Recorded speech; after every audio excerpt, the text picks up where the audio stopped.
డబ్బు, అనారోగ్యం, ఉద్యోగం, వ్యాపారం, అప్పులతో బాధపడుతున్నారా? మీకోసమే launch your future program. Hello viewers, welcome back to Suman TV.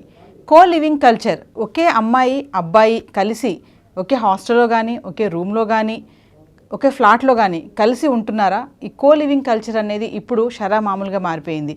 మంచిగా ఉన్నంతసేపు బాగానే ఉంటుంది, తర్వాత ఏమైనా సమస్యలు వస్తే లేనిపోని ప్రాబ్లమ్స్ అన్నీ కూడా ఇరుక్కోవడం కూడా చూస్తూనే ఉన్నాం. మరి కో లివింగ్ కల్చర్ అనేది ఎందుకు ఇంత ట్రెండింగ్గా మారింది అనే దానిపైన మాట్లాడడానికి ఈరోజు మనతో పాటు ఉన్నారు retired civil surgeon doctor Rammohan Rao గారు. సార్తో మాట్లాడదాం.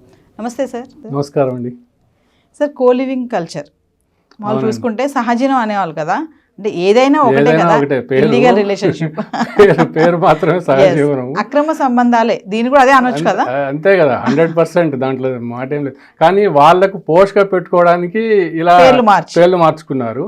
కానీ వాళ్ళకి తెలియంది ఏంటంటే, వాళ్ళకి తెలియకుండానే వాళ్ళ దీంట్లోకి వెళ్ళిపోతున్నాం మనము, ఒక విధంగా బ్యాడ్ ప్రాపగాండా జరుగుతుంది వాళ్ళపైన అనేది వాళ్ళు మర్చిపోతున్నారు అన్నమాట. ముఖ్యంగా యువత ఏమంటే, ఇప్పుడు చాలాసార్లు చూస్తుంటాం మనము, ఈ ఒకరు ఉన్నారంటే ఈవెన్ ఎందుకండి మన హోటల్స్లో వెళ్తారు, ఎన్నో జరుగుతున్నాయి. హోటల్స్లో వెళ్ళినప్పుడు ఒక అమ్మాయి ఒక అబ్బాయి వెళ్ళినప్పుడు వాళ్ళు ఏం చేస్తున్నారు అనేది వాళ్ళు ఉంటున్నారు కదా. అదే ఇక్కడ కూర్చొని ఇంట్లో ఉన్నప్పుడు, ఒక చోట ఉన్నప్పుడు వాళ్ళని కూడా అదే విధంగా ట్రీట్ చేయాల్సి వస్తుంది కదా. అదే ఒక విధంగా వాళ్ళు ఒక చోట ఉన్నారు అని అంటే, వాళ్ళిద్దరు హోటల్స్లో ఎలాగో ఉండి వాళ్ళు వేరే విధాలకు పాల్పడుతున్నారో అదేవిధంగా ఇక్కడ పాల్పడుతున్నట్టు అవుతుంది. కానీ వాళ్ళు ఒప్పుకోరు. ఇప్పుడున్న యువత ఒప్పుకోవడం లేదు అటువంటి వాటికి. ఒక అమ్మాయి అబ్బాయి కలిసి అంటే ఏమవుతుంది అనేది కాదు. వాళ్లకు ఒక గ్రోనప్ పీపుల్, చిన్నపిల్లలు కాదు వాళ్ళు. పోనీ అట్లని 60 ఏళ్ళ వాళ్ళు కాదు, మాకేం ఉండవు కదా, ఉండవు. 20 నుంచి ఎందుకు 16 నుంచే మొదలు పెడుతున్నారు ఉండదుక. ఏమంటే మేము సంపాదిస్తున్నాము మా స్వేచ్ఛ అనే దానికి పోతున్నారు అనమాట. స్వేచ్ఛ ఎంతవరకు స్వేచ్ఛ అండి ఇవ్వడం అనేది? అది కనీసం పేరెంట్స్ బాధ్యత కాదా? వాళ్ళ పిల్లలు సంపాదిస్తున్నారు, చేస్తున్నారు, కానీ వాళ్ళు పెళ్లి కావాల్సి ఉంది, అబ్బాయి కానీ అమ్మాయి కానివ్వండి. పెళ్లి కావాల్సినప్పుడు వాళ్ళు ఎలా ఉన్నారు, ఏం చేస్తున్నారు అనేది తెలుసుకోవాల్సిన బాధ్యత వారిది ఉందా లేదా? ఉన్నప్పుడు కనీసం ఎక్కడున్నారు ఏమి అనేది వాళ్ళు చెప్పకపోవచ్చు. ఫ్రీక్వెంట్గా రావడం, ఎక్కడో ఉంటారు, హైదరాబాద్లో, ముఖ్యంగా హైదరాబాద్లో చేరుతున్నారు, 2 రాష్ట్రాల నలుమూల నుంచి వస్తున్నారు. వచ్చినప్పుడు ఇక్కడ ఎందుకంటే వైడ్ ఇది ఉంది, రేంజ్ ఆఫ్ లివింగ్ ఉందన్నమాట ఇక్కడ ఉండేది. ఆ లివింగ్కు వీళ్ళు అలవాటు పడిపోయి మాకు అలా కావాలా, మేము ఉండాలని సంపాదిస్తున్నాం కదా, మేము విచ్చలుడిగా ఉండొచ్చు కదా అనేది చాలా తప్పండి ఉండేది. ఎందుకంటే వాళ్ళ జీవితము భవిష్యత్తులో చాలా ఉందన్నమాట ఉండేది. పెళ్లి చేసుకోవాలా, పిల్లల్ని కలాలా, మన హిందూ ఒక వ్యవస్థ ఉందన్నమాట. కానీ హిందూ కానివ్వండి, ఎవరు కానివ్వండి, ముస్లిమ్స్ కానివ్వండి, క్రిస్టియన్స్ కానివ్వండి, ఎవరికైనా కానీ పెళ్లి అనేది ఒక వ్యవస్థ ఉంది కదా ఉండేది. దాన్ని ఫాలో కావాల్సాలంటే ఇలాంటివి మానుకోవాలండి. పెళ్లి అన్నారు కాబట్టి ఒక క్వశ్చన్ అడుగుతాను సార్. అంటే ఇలా ఈ లివింగ్ రిలేషన్షిప్ అని, కో లివింగ్ అని, ఇంకా ఇవన్నీ ఉన్నాయి కాబట్టి పిల్లలు పెళ్లిళ్ళు కూడా దూరం ఉంటున్నారు. ఇప్పుడే పెళ్లి చేసుకో మేము అంటున్నారు. ఇవన్నీ ఉన్నప్పుడు ఇంక పెళ్లి ఎందుకు చేసుకుంటారు వాళ్ళు? పెళ్లి చేసుకోకపోతే నష్టపోయేది వాళ్ళే. ఫ్యూచర్లో ఇప్పటివరకు బాగానే ఉంటుందండి. పెళ్ళి అయిపోయినాక ఇప్పుడు ఏదైనా కానీ ఒక 25 సంపాదించుకున్న తర్వాత, సెటిల్ అయిన తర్వాత కనీసం 18 సంవత్సరాలు అనేది కనీస వయసు పెట్టారు. కనీసం 22 సంవత్సరాలు వచ్చినా కానీ ఒక సెటిల్ అయిన తర్వాత 25 అయినా కానీ చేసుకోవాలి. అట్లాగనే 30 తర్వాత మాకు అవసరమైతే చేసుకుంటామంటే అప్పుడు ఏమవుతుంది, చైల్డ్ బేరింగ్ ఏజ్ అనేది దాటిపోతుంది వాళ్ళకి. అప్పుడు పోయి చూసుకొని పిల్లలు కావాలా, అది కావాలనుకున్నా కానీ అవకాశం ఉండదు అనమాట. దానికి ఏముందిలేండి, మాకు ఇప్పుడు ఫర్టిలిటీ సెంటర్స్ ఉన్నాయి, మేము అట్టపోతాము అనుకుంటే అది మంచిది కాదండి. సాధ్యమైనంత వరకు న్యాచురల్గా మీరు పెళ్ళికి మొగ్గు చూపించాలి. మొగ్గు చూపించుకోవాలంటే ఇలాంటివన్నీ కూడా మానుకొని వాటి వల్ల ఇప్పుడు ఒక మాట చెప్తానండి.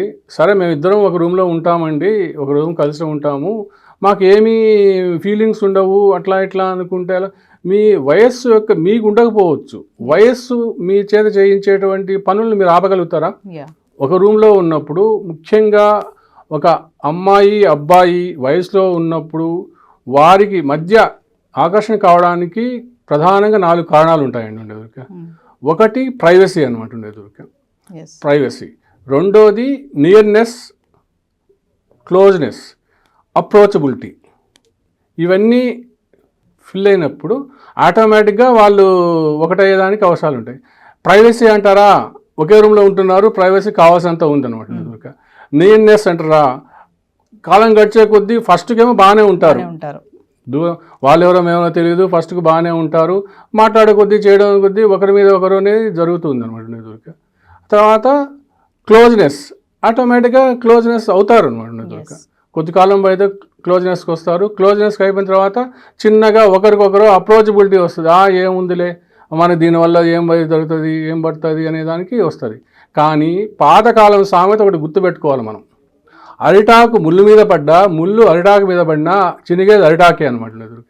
కాబట్టి ఇప్పుడున్న పరిస్థితుల్లో చేసిన మాకు లేడీస్కి మాకేం కాదులే, మాకు ఎన్నో చట్టాలు ఉన్నాయని చెప్పని భయపడకుండా ఇలాంటివైనా చేసుకుంటే నష్టపోయేది వాళ్ళే. ఆరోగ్యపరంగా కానివ్వండి, ఫ్యూచర్లో ఇప్పుడు ఏదైనా అయితే మేము అబార్షణ చేసుకుంటాంలే, అప్పుడు లేవు, ఇప్పుడు కాలంలో ఉన్నాయిలే, మాకేం కాదులే, మేము ఉంటాంలే అని చెప్పి అనుకోవడం చాలా తప్పండి.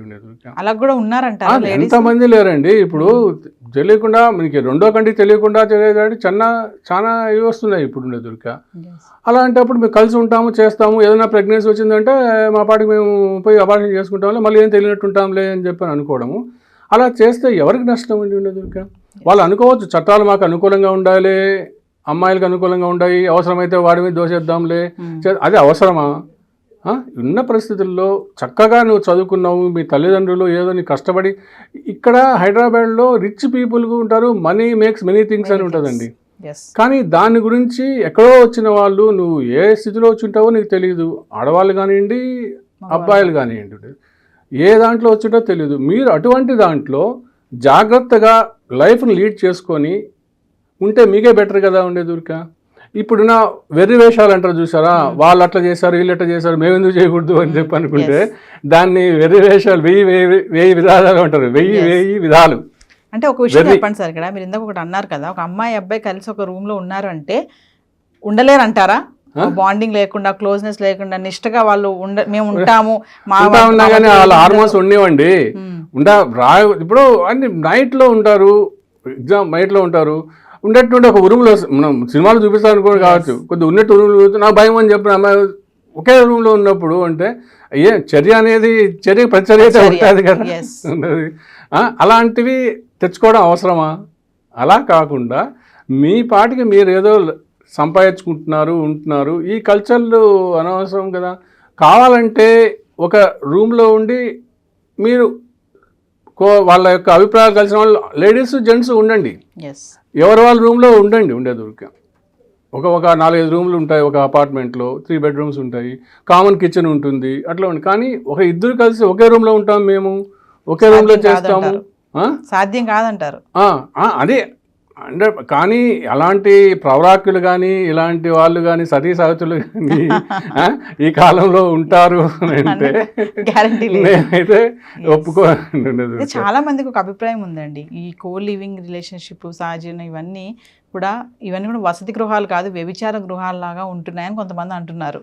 మరి అంతే కదండి. ఇప్పుడు వాళ్ళు అరేంజ్ చేసేవాళ్ళు ఎందుకంటే దానికి చట్టం కూడా కొద్దిగా సపోర్ట్ చేస్తుంది. ఇప్పుడు అదే హోటల్స్లో అయితే కనుక పోయి రైడ్ చేస్తారు. ఇవి కో లివింగ్ అని పేరు పెట్టేటప్పటికల్లా ఈవెన్ చట్టం కూడా కో లివింగ్ ఏం తప్పే ఉంది అనే కాడికి తీసుకొస్తుంది వాళ్ళు. దాన్ని ఆసరా తీసుకొని దాని బదులు ఇక్కడ వాళ్ళు నడుపుకుంటున్నారు. ఎంతోమంది ఎన్నో మనం చూస్తూనే ఉంటాము. అలా తీసుకొని తెలియకుండానే వాళ్ళను అట్రాక్ట్ చేసుకొని కొన్ని ఈవెన్ ఎందుకండి కొద్దిగా ఒకసారి నేను ఈ మధ్య ఫోన్ తీయడం మానేశాను, నాకే ఎన్నో ఫోన్లు వచ్చేటివి అనమాట వచ్చాడు. ఎందుకంటే ఎట్లా వస్తాయో తెలియదు వాళ్ళకు. సార్ మీరు కావాలనుకుంటే మేము అరేంజ్ చేస్తాం సార్, మీరు రాగలుగుతారా చేయగలుగుతారా అని చెప్పి. ఇలాంటివన్నీ ఎన్ని పర్సనల్గా వస్తున్నాయి కాబట్టి తెలుస్తాయి. అలాంటివి ఎన్ని జరుగుతూ ఉండొచ్చు మనం, అంతే కదా. వాళ్ళు అక్కడ చేస్తే మేము అన్నీ మీకేం ఇబ్బంది లేదు సార్, మీకేం లేదు. అలాంటివి చేయడం అనేది ఏదే పరిస్థితి దారితీస్తుందో చూడండి. రాను ఇట్లా ఉంటే ఇంకెలా అవుతుంది. అది ముఖ్యంగా పేరెంట్స్ దీనిపైన కొద్దిగా కాన్సన్ట్రేట్ చేయాలి. ఎందుకంటే వాళ్ళని చిన్నప్పటి నుంచి ఒకసారికి ఎట్లా తీసుకురావాలా, ఎలా పెంపకం చేయాలా, ఏం చేయాలా అనేది వాళ్ళకు నేర్పిస్తే ఎలా ఉండాలా, ఏం చేయాలా అనేది ఉంటే, పాతకాలంలో ఎవరన్నా కానీ ఇప్పుడు ఉన్న వాటిల్లో ఎక్కడన్నా అమ్మాయి అబ్బాయి ఎక్కడికి పోవాలని చాలా భయపడేవాళ్ళు చదువుకోవడానికి వెళ్ళినప్పుడు కానీ, హాస్టల్లో వెళ్ళేప్పుడు కానీ. ఎందుకంటే మేము మెడిసిన్ చదివేటప్పుడు ఆ కాలంలో అనుకోండి ఒక ఫ్రెండ్షిప్గా ఉండేవాళ్ళము. ఒక చాటుకు మమ్మ నేను రాను అనేటోళ్ళు అనమాట. ఇప్పుడు అలాంటిది లేదు ఉండేదుగా. అమ్మాయిలే తీసుకెళ్తున్నారా, అడుగుచా మాట్లాడుకుందాం రా అని చెప్పని. అదే కన్నా వాళ్ళు పేరెంట్స్ వాళ్ళని కానీ నియంత్రిస్తే, చిన్నప్పటి నుంచి ఇలా చేయడం తప్పమ్మా, ఇలా చేయడం ఉండకూడదు అని నియంత్రిస్తే వాళ్ళు ఆ స్థితికి రారు అనమాట. ఇంకా కానీ ఈ జనరేషన్లో, రాబోయే జనరేషన్లో వాళ్ళు మేము ఉన్నాం కదా, మీరు అట్లా ఉండిపోండి అని చెప్పని వాళ్ళ పిల్లలకి చెప్పే అవకాశం వస్తుంది అనమాట. చేసే చెడు పని అయినా డిఫరెంట్ పేర్లు పెట్టుకొని చేస్తున్నారండి. అది దాన్ని చట్టం కూడా కొద్దిగా దాన్ని దృష్టిలో పెట్టుకోవాలండి. ఇలాంటి వాటిపైన ఇచ్చింది కదా, అవకాశం ఇచ్చింది కదా అని చెప్పని వాళ్ళని విచ్చలవిడిగా వీళ్ళని చేయనీయకుండా ఒక విధంగా నియంత్రణ తీసుకొస్తే కనుక కొద్దిగా మార్పు వస్తుంది అనేది నా ఉద్దేశం అనమాట. Thank you.